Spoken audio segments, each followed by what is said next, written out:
25장 21절 다 같이 읽겠습니다. 그 주인이 이르되 잘하였도다 착하고 충성된 종아 내가 적은 일에 충성하였음에 내가 많은 것을 내게 맡기리니 내 즐거움에 참여할지어다. 아멘. 저는 인생을 살아가면서 또 목회하면서 항상 이 구절을 생각합니다.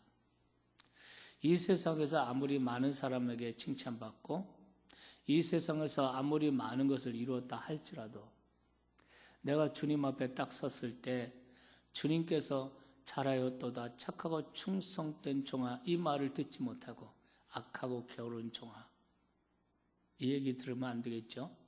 항상 생각합니다. 착하고 충성된 종아 나를 창조하시고 나를 죄와 사망에서 건져주시고 죽을 수밖에 없는 죄 가운데 죽을 수밖에 없는 질병 가운데 건져주셔서 하나님의 일을 하게 하신 내 삶의 주인이신 그분 앞에 내 삶을 결단할 때 그분이 이 한마디만 해주시면 저는 소원이 없어요. 아멘. 네. 착하고 충성된 종아 그 말 듣는 것이 우리의 소원인 줄로 믿습니다. 네. 역사 속에는 이렇게 하나님 앞에 착하고 충성된 종아라고 칭찬받았던 이런 인물들 참 많아요. 역사 속에 별처럼 빛나는 삶을 살았던 사람들 어제는 윌리엄 부스에 대한 이야기를 나눠봤습니다. 오늘은 18세기에 영국의 위대한 복음 전도자 가운데 한 사람 조지 피필드에 대한 이야기를 하겠습니다. 조지 피필드의 사진입니다. 이분은 1714년에 영국의 글로스터에서 모텔을 하는 가정에서 태어났습니다. 그리고 20세에 회심을 했습니다. 20세에 회개하고 중생과 성령의 불세례를 체험했습니다. 그리고 그때부터 복음 전도자로 삶을 살았습니다. 56세에 세상을 떠났습니다. 어제 윌리엄 부스는 81세까지 장수를 했죠. 조지 피필드는 56세를 살았어요. 제가 60대 중반이니까 그러니까 56세면 저보다 훨씬 젊은 나이에 그의 삶을 마무리했습니다. 그런데 그 길지 않은 그 짧은 생애 동안 그는 정말 빛나는 별과 같이 빛나는 그런 인생을 살았습니다. 많은 사람을 옳은 대로 인도하였습니다. 믿으시면 아멘 합시다. 여러분, 이번 특세의 주제가 뭐예요? 영원히 빛나는 삶이에요. 믿습니까? 예. 우리는 정말 한 번밖에 없는 소중한 생애, 예수 그리스도께서 십자가에 피 흘려 값주고 우리를 다시 사셨는데 다시 어둠 가운데 있을 수 없어요. 지금은 자다가도 벌떡 깰 때입니다. 이제는 어둠을 벗어버려야 됩니다. 아멘. 별처럼 빛나는 하루하루, 별처럼 빛나는 우리의 생애가 되기를 간절히 소원합니다. 세계적으로 아주 유명한 설교자가 있었습니다. 찰스 스펄전이죠. 영국 분이에요. 기독교가 미국에 가서 꽃을 피기 전에 영국에서 꽃을 피지 않았습니까? 찰스 스펄전 목사님이 조지 피필드에 대해서 이렇게 평가했습니다. 조지 피필드와 같은 사람에게 관심을 쏟는 것은 결코 끝이 없다. 종종 그의 생애를 읽을 때 어느 부분을 펼치든 즉각 마음이 뜨거워진 것을 느끼게 된다. 그는 살았다. 다른 사람들은 단지 반만 살다 간 것처럼 보인다. 휘필드의 모든 삶은 불이었고 날개였으며 힘이었다. 나의 주님께 순종하는 데 있어 나에게 모델이 있다면 그것은 조지 휘필드이다. 비등하지 못한 발걸음일지라도 그의 영광스러운 발자취를 따라야 한다. 이게 설교의 왕이라고 불리는 찰스 스펄전 목사님이 조지 휘필드에 대해서 회고한 그러한 내용입니다. 영국의 위대한 복음 전도자 가운데 요한 웨슬리가 있어요. 그 동생 가운데 찰스 웨슬리가 있습니다. 이분도 요한 웨슬리와 함께 옥스퍼드에서 홀리 클럽으로 경건 생활을 했고, 그리고 성령 세례 받고 거듭난 이후에는 그가 찬송 작가로 하나님께 그의 생애를 드렸습니다. 그 요한 웨슬리의 동생 찰스 웨슬리는 조지 휘필드에 대해서 이런 회고, 이런 증언을 하고 있습니다. 요한 웨슬리의 동생이며 동역자인 나 찰스 웨슬리는 주 안에서 살아가는 나의 귀한 친구 조지 휘필드를 주님의 곁으로 보내면서 그를 위해 357행의 시로 내 마음을 달래면서도 이렇게 다시 그에 대해 언급하지 않을 수 없다. 옥스퍼드 대학에서 그를 처음 만났을 때 진리를 찾아 학문의 숲에서 배회하던 휘필드는 생각에 잠긴 듯한 겸손한 청년이었고, 내 눈에는 가식도 술책도 없는 참 이스라엘 사람이요 천사와도 같이 비쳤다.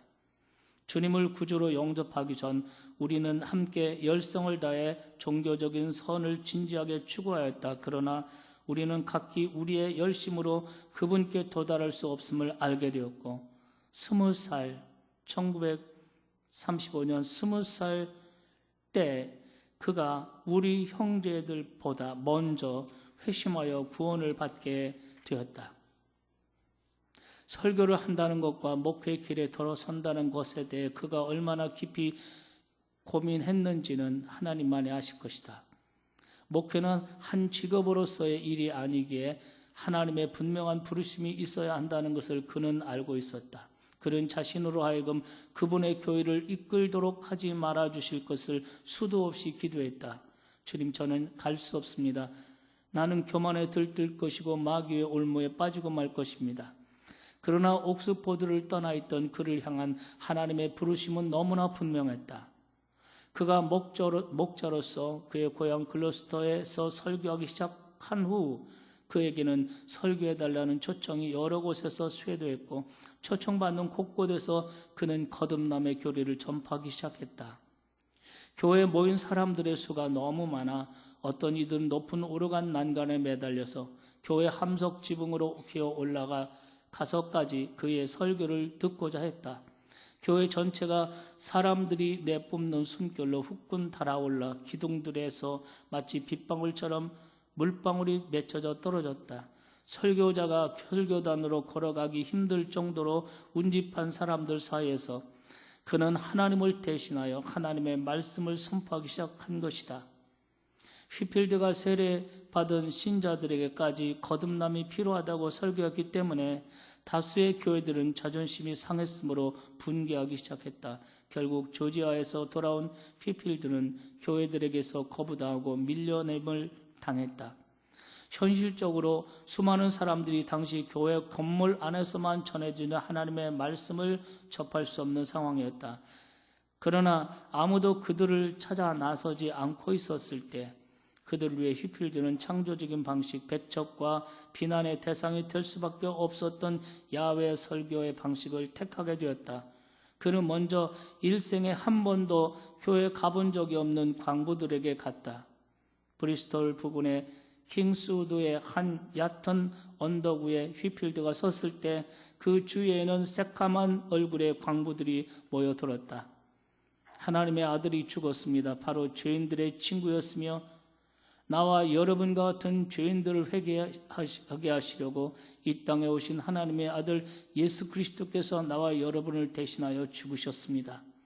그 언덕에 서서 목청이 터져라 외치는 그의 설교를 듣던 그들의 새까만 두 볼에는 어느새 회개의 눈물이 흐르고 있었다. 말씀을 전할수록 더 많은 사람이 모였고 밝게 빛나는 태양 아래 나무와 울타리에도 사람들이 가득 올라와서 뇌성과도 같이 또렷하고 분명하게 전달되는 하나님의 말씀을 듣고 회심하고 변화되기 시작했다. 그것을 시작해서 런던, 무어필드, 캐닝턴 등 영국 각 지방과 새로운 개척지 미국의 구석구석에 이르기까지 그는 그의 목자를 대신해서 잃어버린 양들을 찾아다녔다. 그 길이 광야든 험한 바다이든 가리지 않았으며 그저 안락한 곳에 앉아서 태만하게 죄인들이 자신을 찾아오기를 기다리고 있지 않았다. 그는 그렇게 34년 동안 18,000회의 공중 집회를 이끌었다. 조지 휘필드는 고백했다. 그는 고백했다. 이 세대의 자칭 의인들이 그들을 자신의 무가치 한 자로 간주하기에 나는 길과 산길 쓸고 나가 창녀와 세리와 죄인들을 강관하여 내 주님의 집에 채워지게 했다. 그는 기도했다. 휘필드라는 이름은 사라지게 하고 그리스도께서 영광을 받으시게 하라.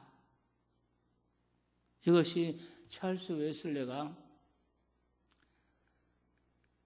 그 조지 휘필드의 생애에 대해서 긴 시를 지으면서 그리고 부수적으로 그 삶을 회고한 내용들입니다.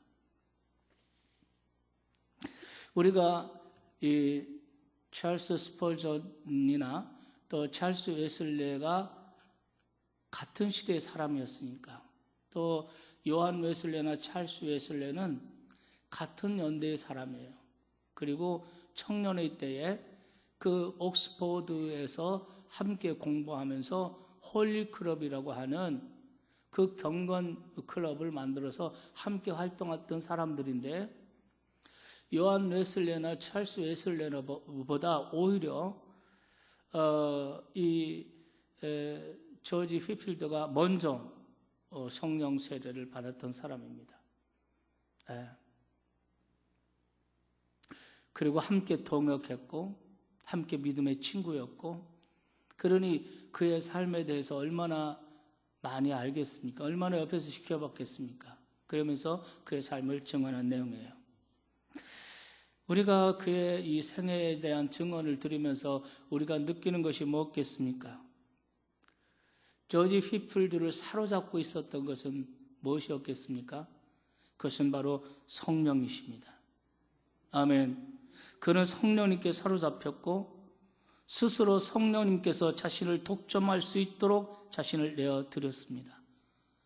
이 시간에 우리가 이 조지 휘필드의 생애 가운데 함께 하신 주님의 흔적을 생각해 보면서 하나님께서 주시는 교훈을 받도록 하겠습니다.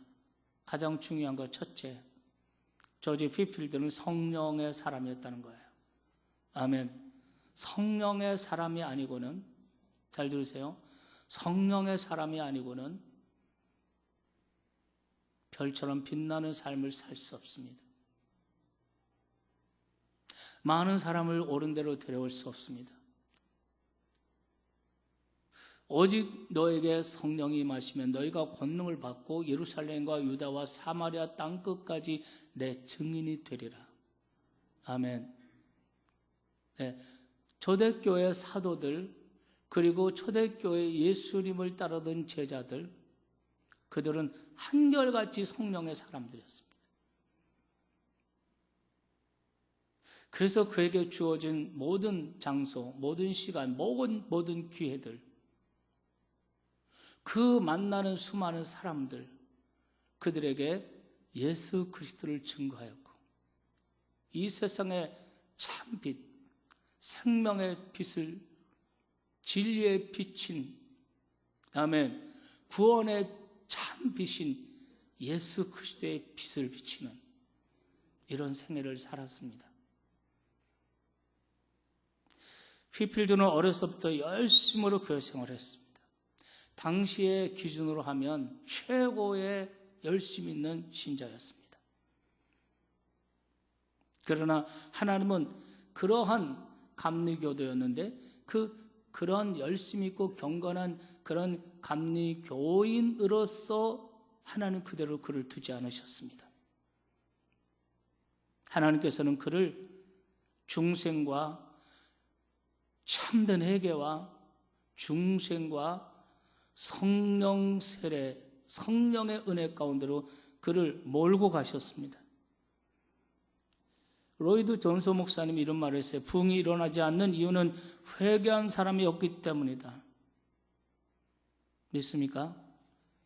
진정으로 회개할 때 죄사함 받고 성령이 선물로 그에게 임하시는 것입니다. 진정한 회개 없이 성령 받았다, 나는 성령 체험했다, 구라입니다. 절대로 그렇지 않습니다. 여러분, 다윗이 하나님 앞에 회개한 거 그저 말 한마디로 회개한 것이 아닙니다.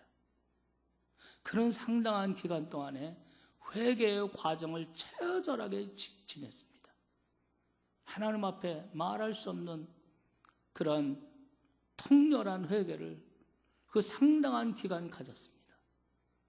그러면서 구원의 감격이 회복되었고 정언의 심령이 회복되었고 비로소 주변 사람들이 보이기 시작했고 자기 사명을 찾았고 시편 53편이죠.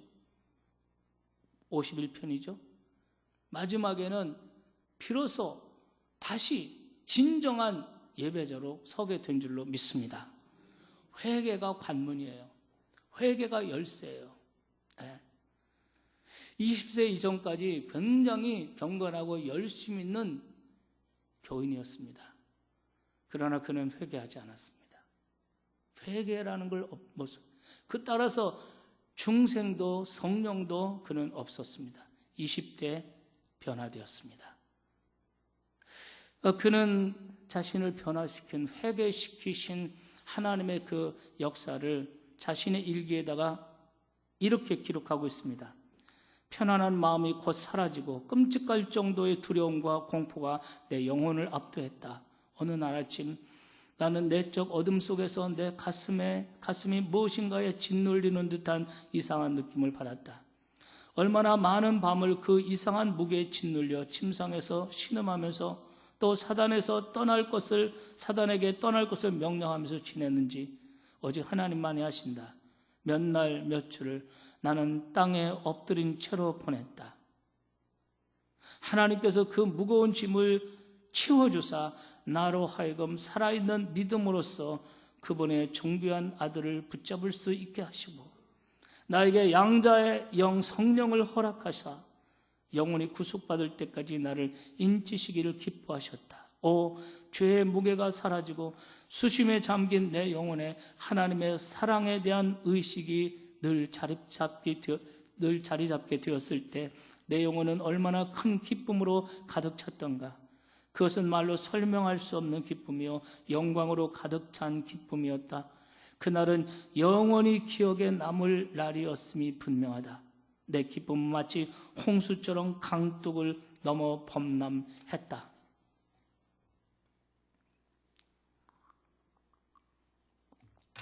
때때로 산책을 할 때면 내 영혼은 마치 내 몸에서 빠져나가리라도 하려듯 용수숨쳤다. 또 어떤 때는 나는 하나님의 무한한 어무이로움에 압도된 나머지 땅에 엎드려 나 자신을 백지 한 장처럼 그분의 손에 들여 그분께서 쓰시고자 하시는 것을 그 위에 쓰시게 하고픈 마음을 갖지 않을 수 없었다. 정말 하나님께서 자기를 회개의 그 통렬한 회개의 자리로 몰아갔던 그 자기 자신의 죄를 발견하고 그 죄책감에 눌려 정말 몇 날 며칠 엎드려서 있었던 그 모습들, 그리고 거기서 주님을 만나고 그리고 통렬히 회개하고 성령의 세례를 받은 이후에 하나님의 자기와 함께 하시고 늘 자기와 함께 하시고 하나님의 임재를 늘 느끼면서 기쁨이 충만한 이런 모습으로 변화된 이런 것들, 이런 것이 그의 일기 속에 고스란히 나오는 것을 볼 수가 있습니다.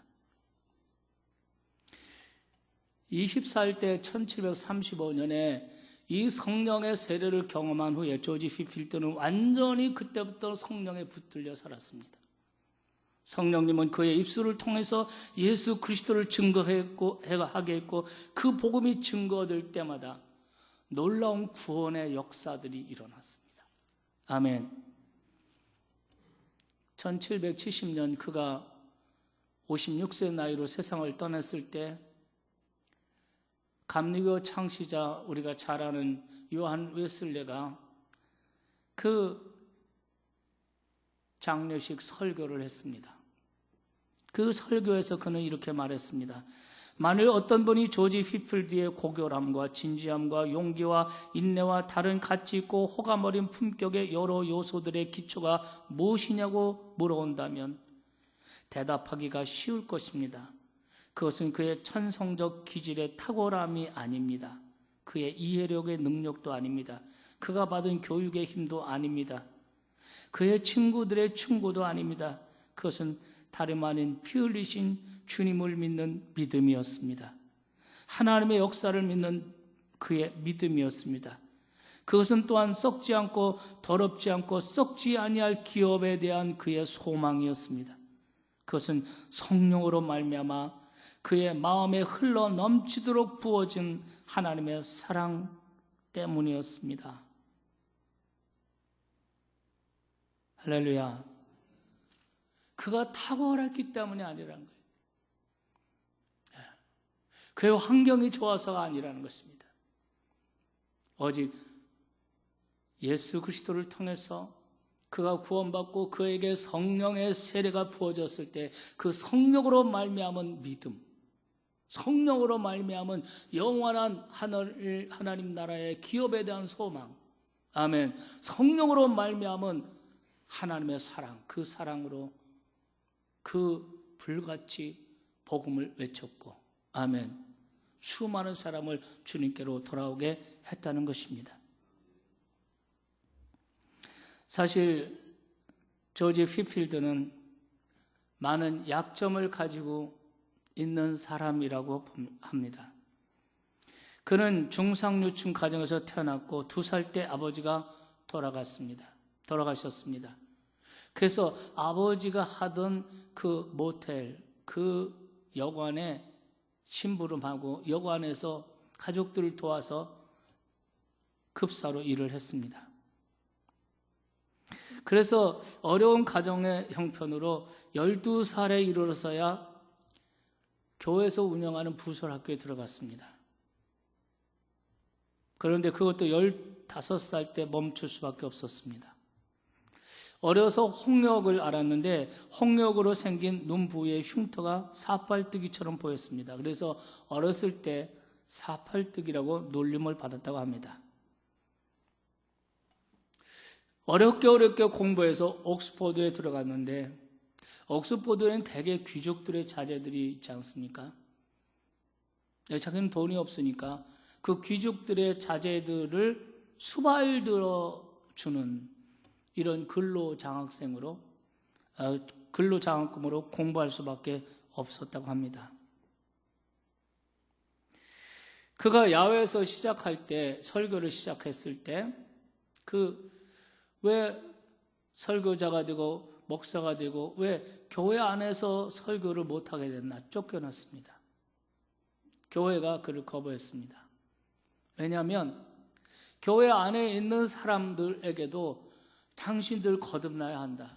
당시의 교인들은 교회 와서 신앙생활하고 교회 와서 세례받고 이러면 다 하나님의 자녀라고 하고 구원받았다고 생각하기 때문에 그들에게 거듭나야 된다고 설교했습니다. 그러니까 교회 교권자들이 자존심이 상했어요. 그래서 그를 쫓아냈습니다.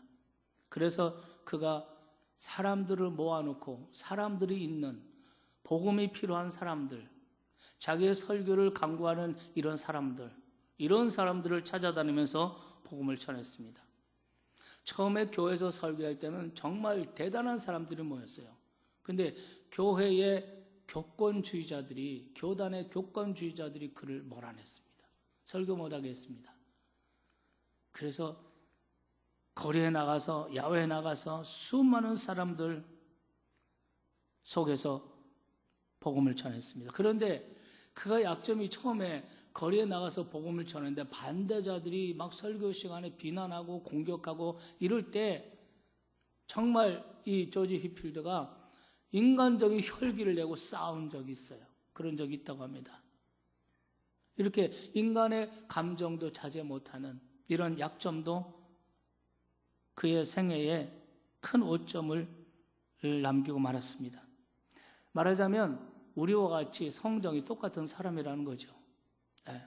환경적으로나 성격적으로나 이런 모습이었습니다. 또 인간관계에 있어서도 그렇게 좋은 그런 모습은 아니었던 것 같습니다. 그래서 요한 웨슬레, 찰스 웨슬레와도 어떤 일로 인해서 막 등지고 살았어요.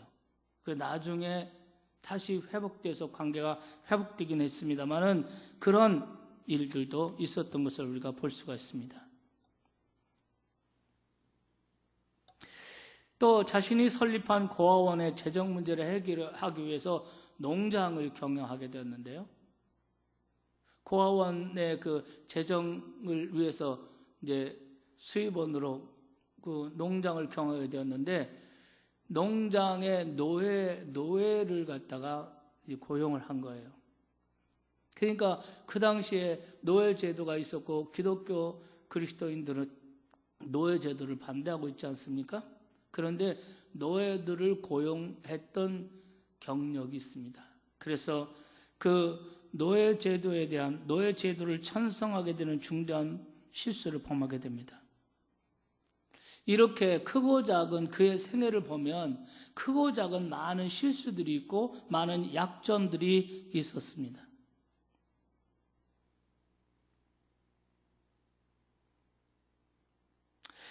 그런데 하나님께서는, 성령님께서는 그런 모든 약점들도 결국은 하나님께서 변화시키시고, 아멘. 그 약점들을 충분히 커버하고도 넘는 하나님의 강력한 역사로 그는 위대하게 하나님의 삶을 살 수가 있는 줄 믿으시기 바랍니다. 고린도전서 1장 12절 말씀을 보실까요? 고린도전서 1장 12절 말씀을 봅니다.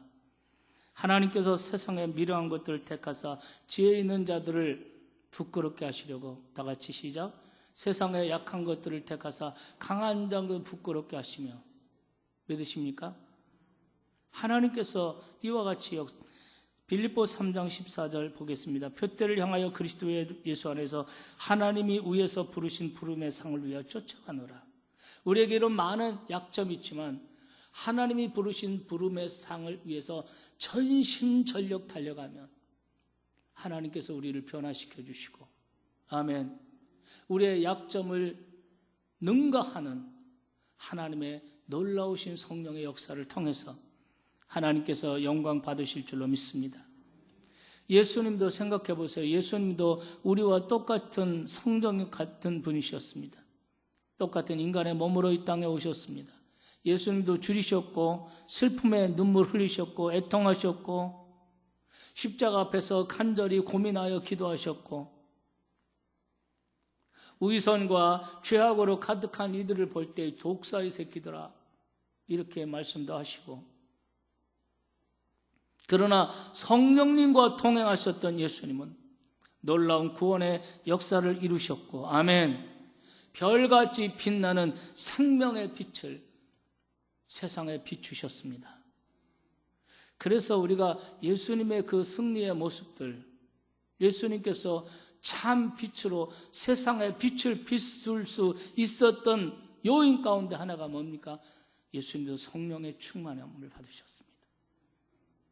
우리가 누가복음 32장에 보면 예수님께서 세례받고 올라오실 때 하늘에서 비둘기 형상으로 성령이 그분 위에 강림하셨다 그랬습니다. 아멘. 누가복음 4장 1절에 보면 예수께서 성령의 충만함을 입어 요단강에 돌아오사, 요단강에 돌아서 강에서 40일 동안 성령이 이끌리면 40일 금식기도 할 수 있는 능력, 40일 동안 금식기도 하고 유혹하는 마귀를 물리치고 승리할 수 있었던 요인, 성령의 충만이십니다. 성령이었습니다. 네. 누가복음 4장 18절에 주님이 직접 말씀하신 주의 성령이 내게 임하셨으니, 아멘. 가난한 자에게 복음을 전하게 하시려고 내게 성령으로 기름 부으시고, 믿으시면 아멘 합시다. 예수님 성령이셨어요. 예수님이 성령에 붙들려 사셨어요. 성령에 이끌려 사셨어요. 믿으시면 아멘 합시다. 여러분은 지금 무엇에 붙잡혀 있습니까? 예수님께서는 우리에게 분명한 사실을 우리에게 보여주십니다. 그것은 바로 복음 전도의 역사, 별처럼 빛나는 삶, 많은 사람을 주께로 옳은 대로 데려오게 하는 사람, 이 사람은 성령의 사람이어야 된다는 거예요. 믿으시면 아멘 합시다. 그냥 교회를 다니는 교인으로서는 불가능합니다. 난 세례 받았으니까 집사되고 뭐 직분 없고 이걸 가지고는 빛나는 삶을 살 수 없습니다. 성령 받아야 됩니다. 아멘. 성령 받아야 됩니다. 정말 그것을 우리가 예수님의 생애가 우리에게 보여주고 있고요. 초대교회 사도들, 제자들이 우리에게 그것을 보여주고 있습니다. 초대교회 사람들은 다 성령 받은 사람들입니다. 믿습니까? 예. 또한 별처럼 빛나는 사람, 역사 속에서 그런 사람들, 어제 아침에 윌리엄 부스 얘기했어요. 윌리엄 부스는 15살 때 회개하고 중생과 성령의 세례를 체험했습니다. 그러면서 천국을 환상으로 보게 되었습니다. 믿으시면 아멘 합시다. 여기 조지 휘필드는 20살 때 성령 세례를 받게 되었습니다. 그리고 빛나는 삶을 살게 됐습니다. 정말 우리에게 웅변적으로 말해주는 것이 뭐냐면 우리는 성령에 붙들려 살아야 된다는 거죠. 성령 충만해야 되는 것입니다. 술 취하지 말라, 이는 방탕한 것이니 오직 성령의 충만을 받으라. 아멘. 이런 우리가 되시기를 주의 이름으로 축원합니다. 우리도 예수님처럼 초대교회 사도와 제자들처럼 위대한 전도자 윌리엄 부스, 조지 휘필드처럼 성령의 사람이 다 되시기를 바랍니다. 그래서 우리 생에 독생자 예수 그리스도를 십자가에 값주고 사신 소중한 우리의 생에 어둠 속에서 헤매는 자 되고 방황하는 자 되지 말고, 믿습니까? 빛나는 별처럼 빛나는 이런 우리의 남은 생활들을 간절히 간구하고 축원합니다. 아멘. 오늘 저녁에는 조나단 에드워드에 대한 이야기를 여러분과 나누고 은혜를 받고자 합니다. 이 시간 다 같이 찬송하겠습니다. 찬송가